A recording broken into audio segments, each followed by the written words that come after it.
In a scorched Nevada auction yard, packed with wrecked exotics, the crowd laughed when a young single father paid $1,500 for a McLaren so mangled it barely resembled a car.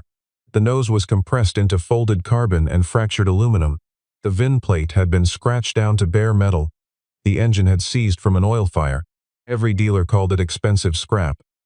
But when the young man crouched low and studied one small detail buried beneath the burned carbon frame, his expression shifted entirely because this car had never been allowed to exist publicly. If you enjoy a story where the truth refuses to stay buried, stay until the end, because what this man found inside that wreck changed everything. Hunter Walker had spent his 27th year learning how to survive quietly.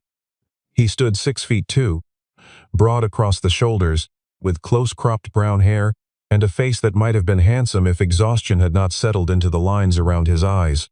He worked 6 days a week at a restoration garage on the western edge of Phoenix, Arizona, turning wrenches on tired European sedans for wages that barely cleared the rent on a 2-bedroom house he shared with his 6-year-old daughter, Madison. The garage smelled of solvent and old rubber, and his hands were perpetually stained with grease no amount of scrubbing fully removed. He arrived early, left late, said almost nothing about himself to the other mechanics, and carried a small blue inhaler in the breast pocket of his work jacket because Madison had mild asthma and he had learned to keep one within reach at all times. His coworkers knew he was good with composite materials better than anyone else in the shop and that he had lived in England for a time, but beyond that, he was simply the quiet guy who fixed things correctly on the first attempt. Madison was small for her age, with dark brown eyes that missed nothing and a habit of dragging a worn picture book about racing cars to the dinner table. She had one photograph she considered precious, her father at what appeared to be a professional motorsport facility somewhere in England, standing beside a covered shape that had the unmistakable low profile of a performance car. She did not know exactly what the car was, only that her father looked different in that photo, younger, lighter somehow, as if a weight he now carried had not yet been placed on him. She kept the photo in a plastic sleeve inside her backpack and occasionally asked him about it. Hunter would look at the picture for a moment, say something neutral, and change the subject. He lived with a locked metal box on the shelf above his workbench at home. Inside it were 3 things: a McLaren engineering badge from a facility that no longer officially existed, several hand-drawn aerodynamic sketches rendered on graph paper in the precise notation of someone trained in stress analysis, and a photograph of a chassis under a gray tarpaulin being moved through a loading bay at night. He had never shown those items to anyone. On certain nights after Madison had fallen asleep, he would open the box, look at the contents for a minute or two, close it again, and go back to whatever repair job he had brought home.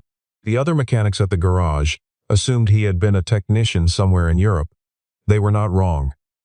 They were simply missing the part of the story that would have changed how they looked at him entirely.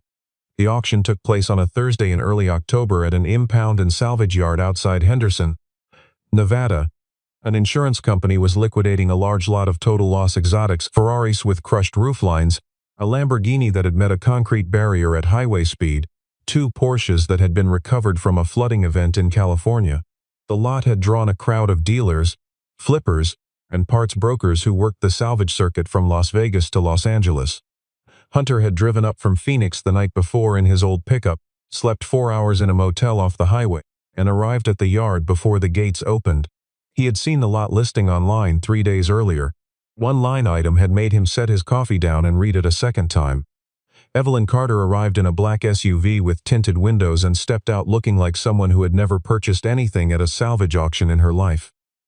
She was 26, with sharp cheekbones and dark eyes behind rimless glasses, dressed in a tailored coat over a knit turtleneck despite the Nevada heat. She ran a boutique investment fund that specialized in rare and historically significant automobiles, the kind of fund where a phone call could move several $1 million in a single afternoon. She had brought 2 specialists with her, one who assessed structural damage, one who authenticated provenance. They moved through the lot methodically, photographing and dismissing. Evelyn herself said very little, pointed occasionally, and typed notes into a small leather-bound device she carried everywhere. She noticed Hunter Walker the way you notice background furniture briefly, without interest, and then not at all. The McLaren was brought out near midday, pushed on a rolling dolly because it had no wheels capable of bearing weight. What remained of it was staggering in its destruction. The front of the car had been driven backward through itself in a high-speed impact, compressing the nose structure into something that looked more like a crushed beverage can than an engineered machine. There was no windscreen, no doors, no interior beyond a carbonized skeleton of a seat and the melted remnants of a steering column. The carbon fiber panels along the flanks had burned to a matte gray and in places had delaminated in large curling sheets. The VIN stamp on the chassis rail had been abraded away deliberately. It looked like, though you could argue a violent fire had done the same work. Dealers circled it the way men circle something dead in the road, curious, amused, keeping a comfortable distance. A heavy-set broker in a Stetson said it was only worth pulling for the uprights if they were titanium. Another dealer, leaning on a post with his arms crossed, said the carbon was too far gone for anything useful. Someone from the back called out that you could not give that car away in that condition. The auctioneer started the bidding at $500 as a formality. It crept to $800, stalled at $1,000, and crawled to $1,200 before the room went essentially quiet. Hunter had not yet spoken. He had been crouching beside the wreck for nearly 4 minutes, moving around it slowly, his head tilted at angles that looked almost liturgical to anyone watching. He had looked at the weave pattern in the surviving carbon panels. He had noted where the intake was positioned relative to the monocoque centerline. He had traced with one finger the geometry of the rear subframe where it met the tub. When the bidding stopped at $1,200, he straightened up and said, quietly, $1,500. The laughter was immediate and genuine. A man near the front made a comment about throwing money at firewood. Evelyn Carter looked across the yard at Hunter with an expression of pure, unhurried assessment, the look of someone calculating whether a person is delusional or simply uninformed, and then said, with a dry precision that carried across the yard, that he had just bought the most expensive piece of trash in the lot. Hunter did not respond.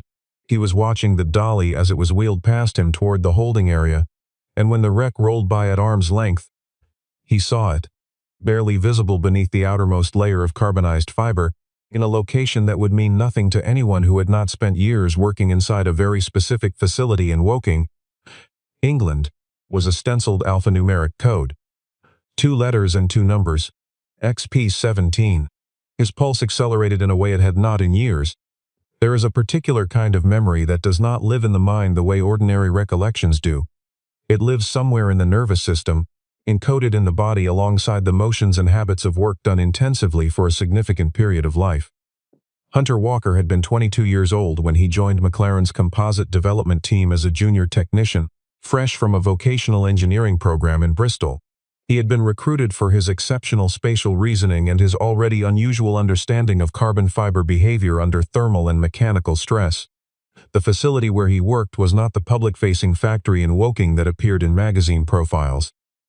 It was a smaller site, access-controlled and deliberately anonymous from the outside, where a team of roughly 30 engineers worked on development programs that were not discussed with the press, with shareholders, or in most cases with anyone outside the immediate project team. The program Hunter was assigned to had no commercial name. Internally it was called XP17, a designation that placed it in a lineage of experimental chassis platforms that McLaren had explored quietly for years.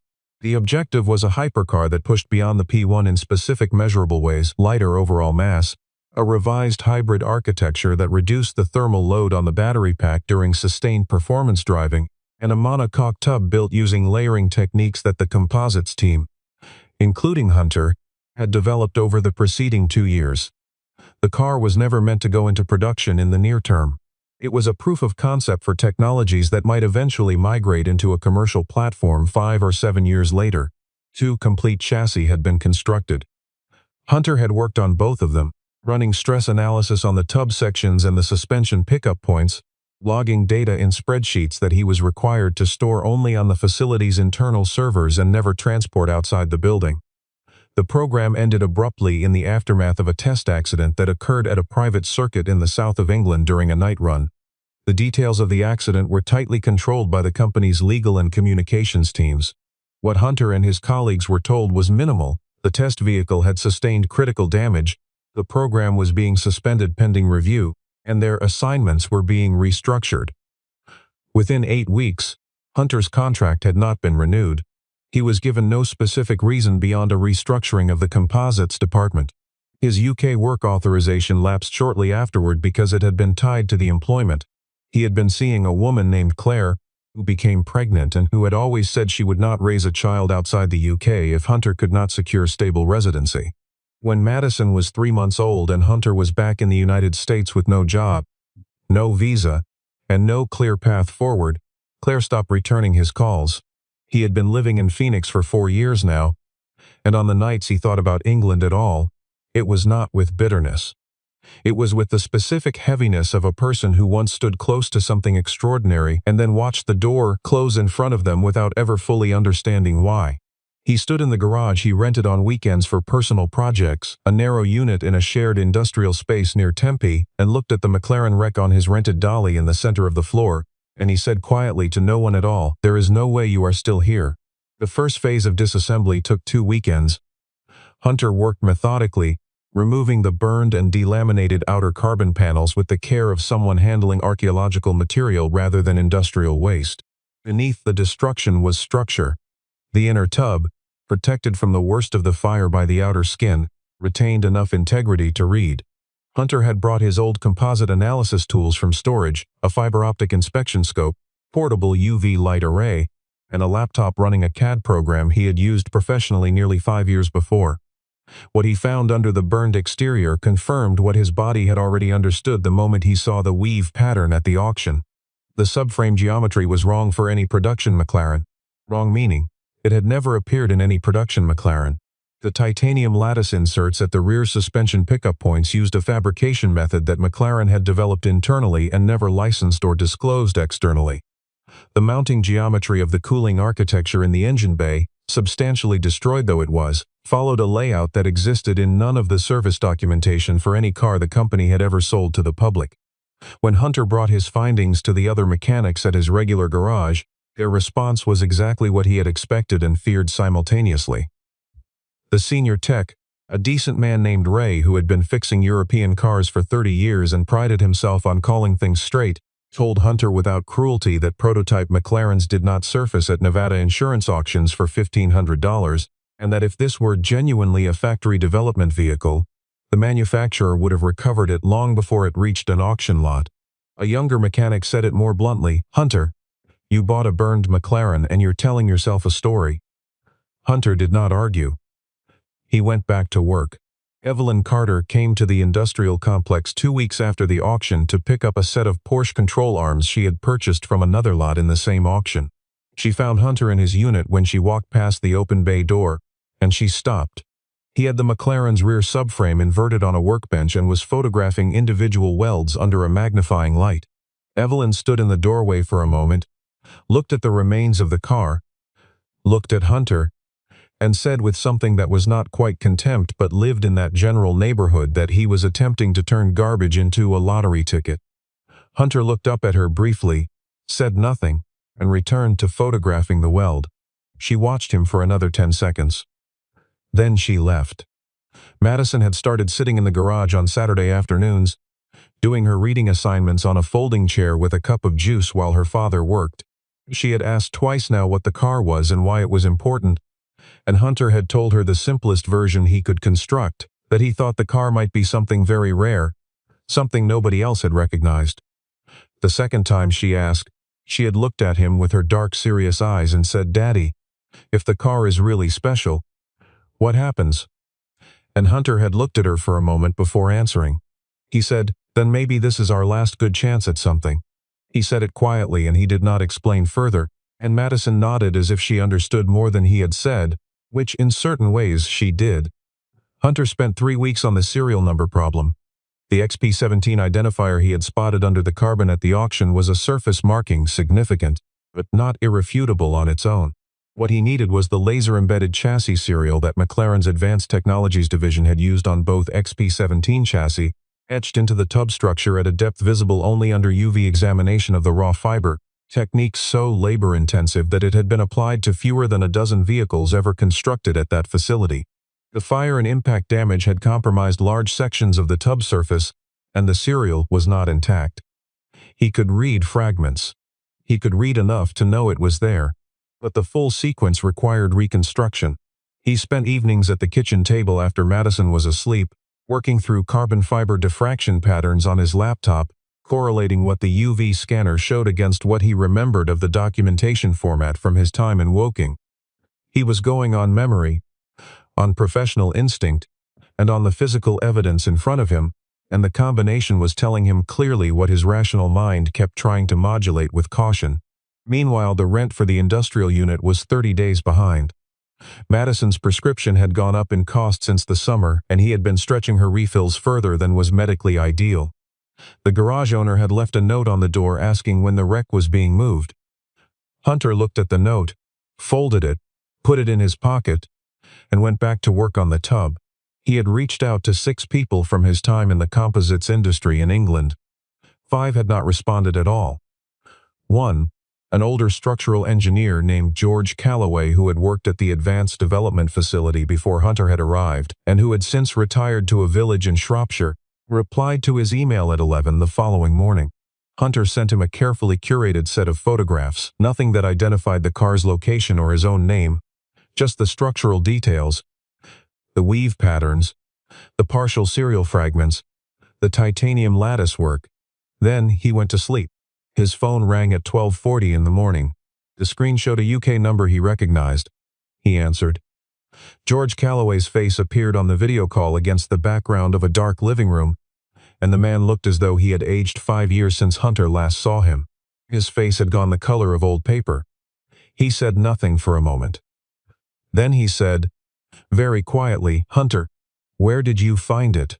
The answer George provided over the next 40 minutes recontextualized everything Hunter thought he understood about the XP17 program and its end. The car had not simply been a development casualty. Its cancellation had been architected. George had not been a junior technician when the program ended. He had been the senior structures lead, and he had been present in meetings that Hunter had never attended, meetings where the decision to terminate the program had been presented as an engineering and budget judgment, but where the real pressure had come from outside the company.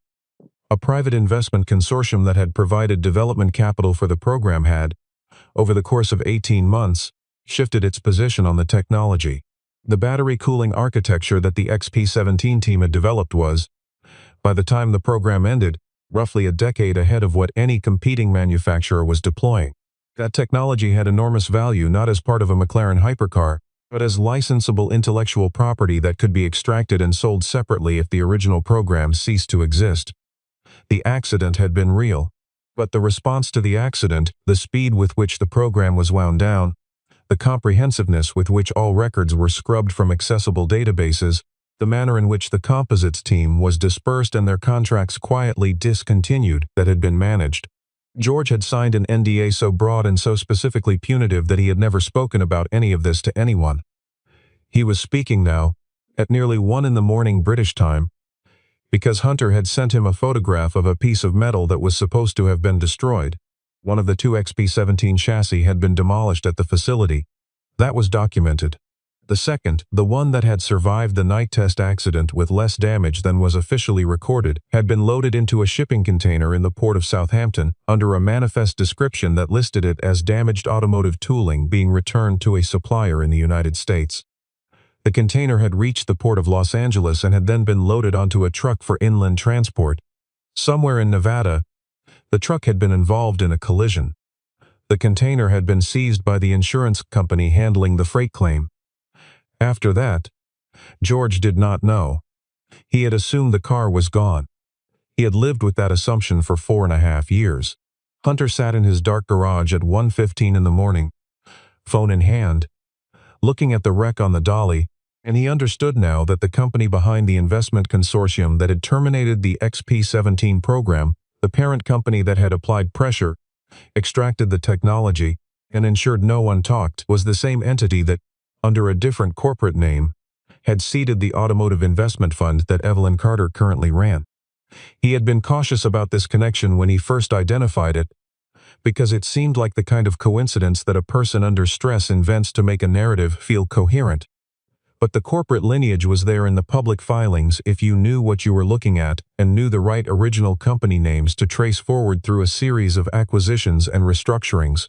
Evelyn had begun her own internal investigation 2 days after her second visit to Hunter's garage.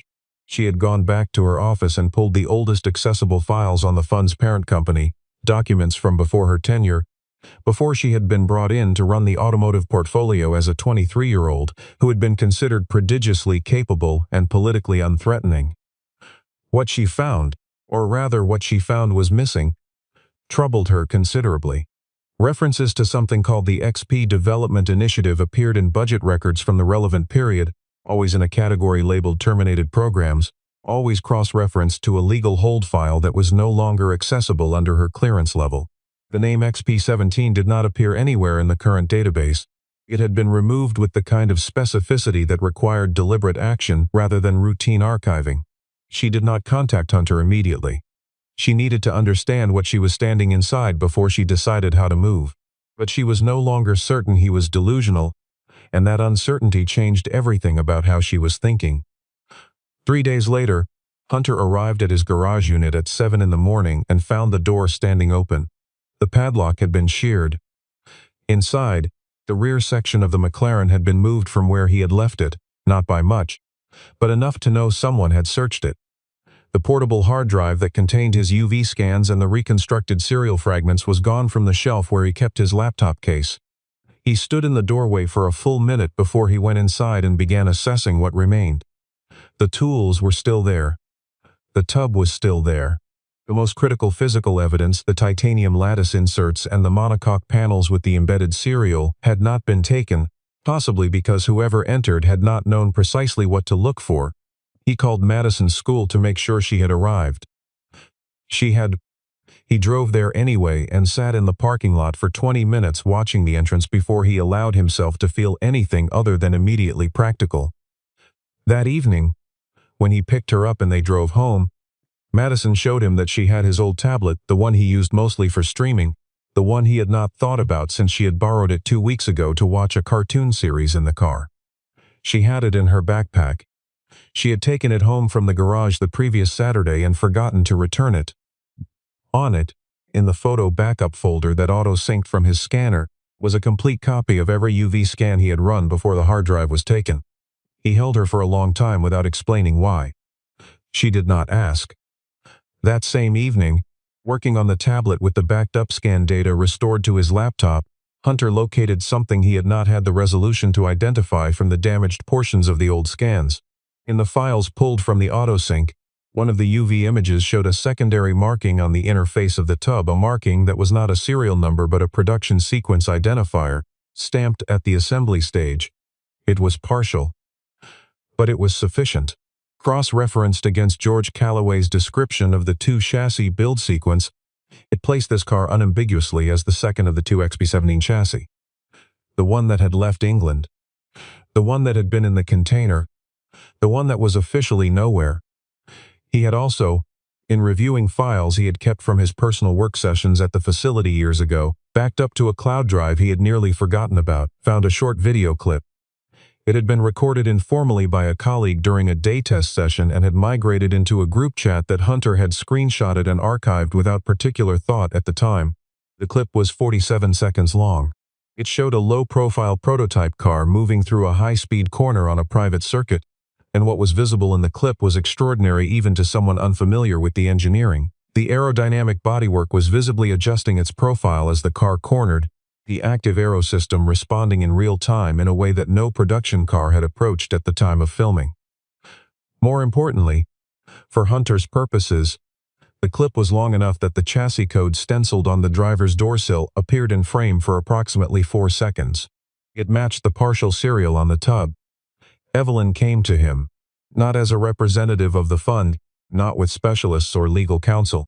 She came alone, in ordinary clothes, at 8 o'clock on a Tuesday night, and knocked on the door of the industrial unit. Hunter let her in without a great deal of ceremony. She looked at the car, which, at this stage had been partially disassembled to the point where its true architecture was visible to anyone who knew what they were seeing. She looked at the workbench with Hunter's documentation spread across it. Then she looked at him and said something that visibly cost her a degree of effort. She said she thought he was right. Hunter regarded her for a moment and then asked her what she intended to do about it. She said she needed more time. He said he wasn't sure he had it. A legal letter had arrived at the garage 3 days before from a firm he had never heard of, demanding that he surrender the vehicle on the grounds that it constituted improperly held proprietary industrial property. He had not yet responded to the letter. What followed over the next 3 weeks constituted the most consequential collaboration of both their careers. Evelyn used her access credentials to retrieve archived shipping documents from a period well before her tenure at the fund. The container manifest from Southampton was there, buried inside a freight record linked to a defunct subsidiary that had been absorbed into the parent company 7 years prior. It documented a shipment of automotive development tooling to a logistics facility in Nevada. The consignment note bore an internal reference number that, when cross-checked against George Calloway's recollection and the partial chassis identifiers Hunter had reconstructed, traced directly to the XP17. The car had been shipped. It had been in a container that was reported lost in a freight collision in Nevada. It had subsequently been misidentified, impounded, and eventually folded into an insurance auction lot 3 years later under the description damaged exotic vehicle, manufacturer unverified. The legal pressure intensified. Hunter noticed a dark-colored SUV parked down the street from his house on 4 separate mornings. He changed the route he drove Madison to school. He moved the most critical physical components of the car to a locked storage unit under a name he borrowed with permission from Ray at the garage. Madison, who was too perceptive for her age, asked him one evening while they were eating dinner whether the men in the big car were going to take his McLaren. He told her they were not going to take it. She looked at her plate for a moment and then asked whether he was sure. He said he was working on being sure, which was honest, and she accepted that. The independent verification session was held at a private facility near Monterey, California, in early December. Evelyn's network had assembled the attendees, 3 independent automotive historians and appraisers, 2 engineers with documented McLaren development backgrounds from separate eras, a correspondent from a respected automotive press publication, and 4 representatives from significant collecting and investment institutions. Hunter drove down the night before with Madison asleep across the back seat and the most critical components of the car secured in the truck bed under a locked cover. He had not slept more than 5 hours on any night in the preceding 2 weeks. The room contained enough expertise and enough skepticism to make the presentation genuinely challenging. The car's physical condition invited doubt before Hunter said a single word.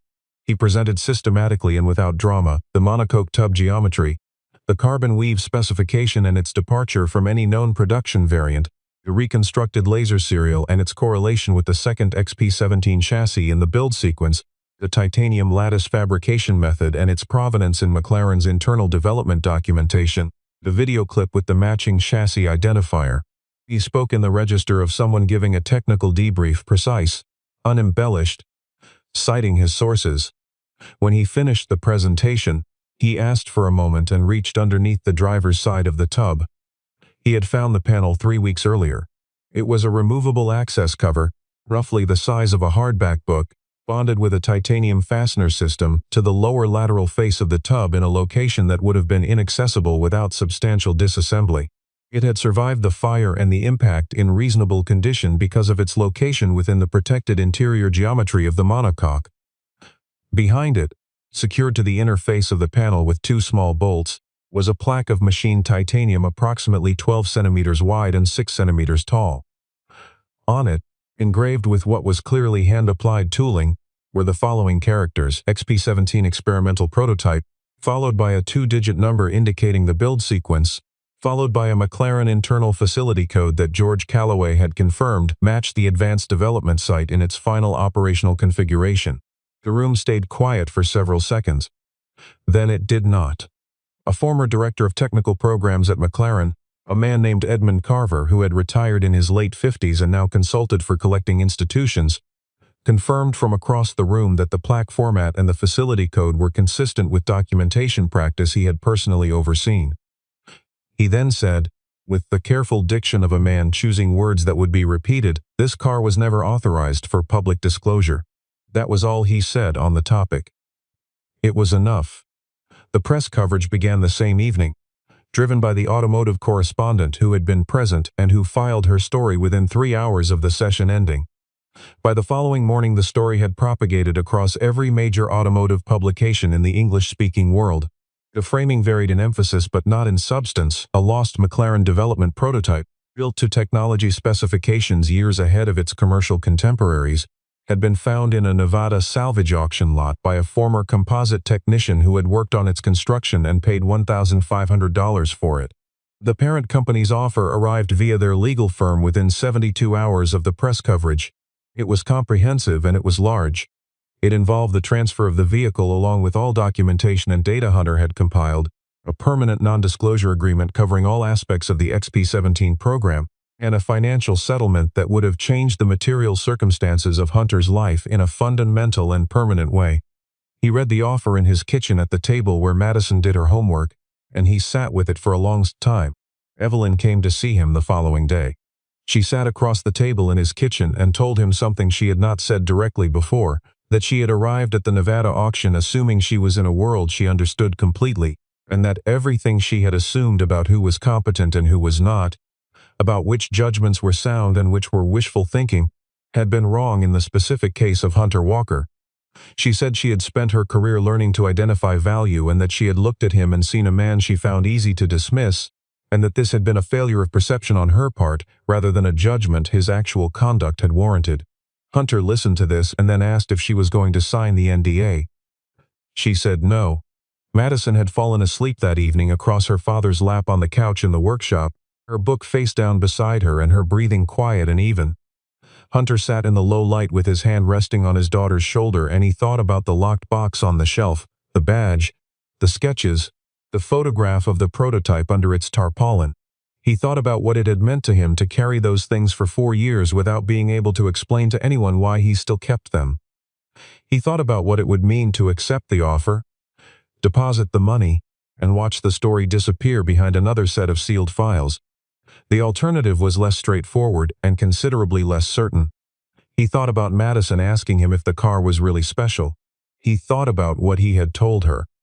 Then he picked up the letter and looked at it for a final time, and he set it face down on the workbench. He declined the non-disclosure agreement.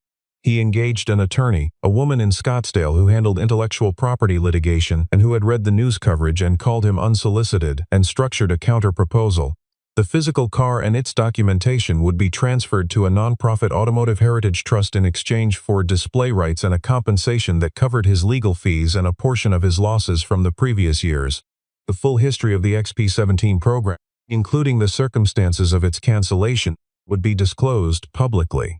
The technology itself, the battery cooling architecture, the active aerodynamic system was by this point 5 years into a patent cycle under the parent company's portfolio, and the legal complexities of that aspect would take years to fully resolve. But the story would not be buried. 1 year later, the XP17 sat behind a curved panel of museum glass in a purpose-built gallery space attached to a California Automotive Heritage Foundation. It had been partially restored to a condition that displayed its architecture clearly, the monocoque tub exposed along one flank, the titanium lattice work visible under accent lighting, the titanium plaque mounted on a small stand beside the car. The card beside the display gave the car's designation, its build year, its design intent, and a brief account of how it had moved from a factory in England to a salvage lot in Nevada to a museum in California. Hunter ran his own shop now, a proper, small but respected, that specialized in the restoration and conservation of historically significant performance vehicles. He had been approached by 2 other institutions about projects involving undocumented or misattributed exotics, and he had taken one of them. He had spoken twice at engineering events, once on composite stress analysis and historic restoration, and once on the provenance and authentication of experimental prototypes. He did not enjoy public speaking particularly, but he was good at it in the way that people who have spent years communicating only essential information tend to be good at it. Evelyn had separated formally from the parent investment company within 4 months of the Nevada story breaking, citing a conflict between the fund's legacy decisions and her ability to operate with professional integrity. She had subsequently partnered with Hunter on a small automotive heritage fund of their own, one focused on identifying and preserving vehicles that existed outside the mainstream record. On a Saturday afternoon in October, exactly 13 months after the auction, Hunter brought Madison to the museum.